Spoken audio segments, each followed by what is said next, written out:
नमस्कार दोस्तों, स्वागत है आपका किसान बुलेटिन में और मैं हूं आपके साथ पारुल यादव। आज की खास खबरों पर नजर डालेंगे, लेकिन उससे पहले मैं चाहूंगी हमारे जिन दर्शकों ने अभी तक ग्रीन टीवी को यूट्यूब पर सब्सक्राइब नहीं किया है वो अभी इसी वक्त सब्सक्राइब कर दें और साथ ही बेल आइकन को भी प्रेस कर दें ताकि हम जो भी नए वीडियो अपलोड करें या फिर कोई नया लाइव कार्यक्रम शुरू करें तो उसका नोटिफिकेशन आपके पास तुरंत पहुंच जाए।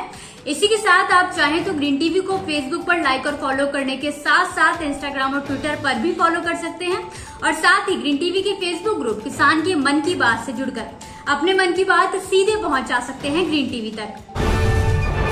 राजस्थान सरकार ने किसानों को दी राहत, किसान पंजीयन कर 29 जून तक बेच सकेंगे चना एवं सरसों। किसानों को नहीं मिल रहा उनका उचित हिस्सा, खेतीबाड़ी का हाल बताती एक चौंकाने वाली रिपोर्ट। किसान नेताओं ने जारी किए दिशा निर्देश, निजी कार्यक्रमों में नहीं होगा बीजेपी और सहयोगी दलों का कोई विरोध। जहाँ एक तरफ देश के कई किसान फिलहाल अपनी फसलों को खुले बाजार में बेचना ज्यादा पसंद कर रहे हैं, तो वहीं दूसरी तरफ आज भी कई ऐसे किसान हैं जो न्यूनतम समर्थन मूल्य पर अपनी उपज बिकने के इंतजार में बैठे रहते हैं। लॉकडाउन और कोरोना के चलते भी सरसों व चना उत्पादन करने वाले कई किसान ऐसे हैं जिन्होंने समर्थन मूल्य पर अपनी उपज को बेचने के लिए पंजीकरण तो करवाया था, लेकिन अभी तक बेच नहीं पाए हैं। ऐसे में राजस्थान सरकार ने उन किसानों के लिए एक और मौका देते हुए चना व सरसों की खरीद और पंजीकरण की तारीख को आगे बढ़ाते हुए 29 जून कर दिया है। यानी राज्य का कोई भी किसान अब न्यूनतम समर्थन मूल्य पर 29 जून तक पंजीकरण कर चना एवं सरसों बेच सकते हैं। आपको बता दें कि राजस्थान में न्यूनतम समर्थन मूल्य पर सरसों और चना की खरीद 1 अप्रैल से शुरू की गई थी, जो अब 29 जून 2021 तक चलेगी। ऐसे में जो किसान अभी तक अपनी उपज नहीं बेच पाए हैं वो किसान अपनी उपज मंडियों में बेच सकते हैं। जानकारी के अनुसार किसान अपनी तहसील के अंतर्गत आने वाले ई मित्र केंद्र पर जाकर फसल का पंजीकरण करवा सकते हैं। जरूरी बात यह है कि एक जन आधार कार्ड पर केवल एक ही पंजीकरण मान्य होगा। तेजी से बढ़ रही इंसानों की जरूरतों को पूरा करने के लिए कृषि क्षेत्र को अब अपनी कमर कसनी पड़ेगी, क्योंकि हाल ही में आई ताजा रिपोर्ट के अनुसार एशिया की जरूरतों को पूरा करने के लिए सदी की अगली तिमाही में भोजन और भूमि दोनों की बड़ी मात्रा में जरूरत होगी। रिपोर्ट में कहा गया है कि अगले 25 सालों में एशिया के किसानों को बढ़ती आबादी की जरूरत को पूरा करने के लिए अनाज का उत्पादन 50 से 75% तक बढ़ाना होगा। कृषि भूमि और आबादी का समान रूप से बंटवारा नहीं हुआ है। रिपोर्ट में बताया गया है कि चीन के पास दुनिया की 20 से 25% आबादी है, लेकिन दुनिया की उत्पादक भूमि का सिर्फ 7% हिस्सा है। अगर हम चाहते हैं कि आने वाले 40 साल तक हमें अनाज की कमी ना हो, तो मानवता की शुरुआत से हमने जितनी पैदावार की है उससे भी ज्यादा उत्पादन हमें करना होगा। इतना ही नहीं, नेचर फूड जर्नल की एक रिसर्च के मुताबिक किसानों को उनका उचित हिस्सा नहीं मिल रहा है। यानी कि दुनिया भर के किसानों को किराना स्टोर पर उपभोक्ता द्वारा खाने के लिए खर्च किए जाने वाले पैसों का बमुश्किल 1/4 हिस्सा ही मिलता है।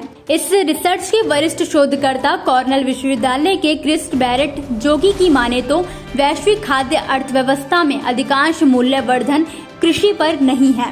वैश्विक खाद्य अर्थव्यवस्था में मूल्यवर्धन का अधिकांश हिस्सा खेत का नहीं है, बल्कि प्रसंस्करण, निर्माण, वितरण और सेवा गतिविधियों का है।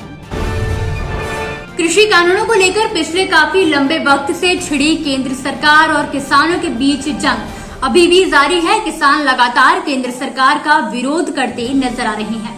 बीते कुछ वक्त से किसानों द्वारा भाजपा के सभी नेताओं का भी भरपूर विरोध किया जा रहा था। किसी निजी कार्यक्रम में या फिर गांव के दौरे पर निकलने पर भी किसान एकजुट होकर नेताओं का बहिष्कार करते देखे जा सकते थे, लेकिन अब किसान नेताओं ने अपने दिशा निर्देश बदलने शुरू कर दिए हैं, जिससे बीजेपी और उनके सहयोगी दलों के नेताओं के खिलाफ सामाजिक बहिष्कार और आंदोलन उनके आधिकारिक कार्यक्रम के संदर्भ में होंगे, जिसमें सरकारी और राजनीतिक शामिल होंगे, न कि उनके व्यक्तिगत या निजी कार्यक्रम।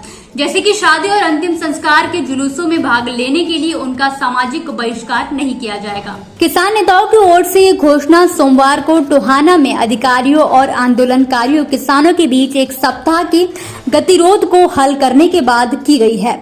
ये खबर हरियाणा में बीजेपी सरकार के लिए राहत की साबित हो सकती है। इसके साथ ही किसान नेताओं ने अपने इरादों को स्पष्ट करते हुए कहा है कि उनका ध्यान अभी भी दिल्ली पर है। संयुक्त किसान मोर्चा के 9 सदस्यों में से एक योगेंद्र यादव ने मंगलवार को कहा कि किसानों की असली लड़ाई दिल्ली में केंद्र सरकार के खिलाफ है।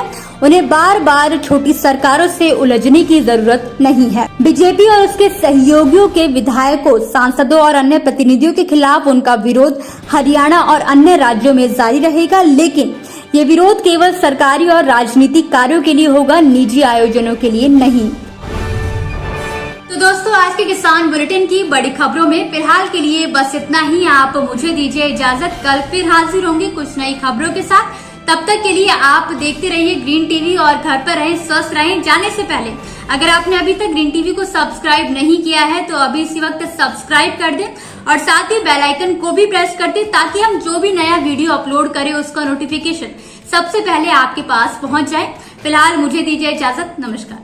अगर आप चाहते हैं कि ग्रीन टीवी इसी तरह से किसानों को सशक्त करने के लिए कार्य करता रहे, तो आप भी इसमें अपना सहयोग दे सकते हैं। डिस्क्रिप्शन पर जाकर दिए गए लिंक पर क्लिक करें, पेटीएम करें, NEFT और क्रेडिट कार्ड के जरिए भी आप हमें सहयोग दे सकते हैं।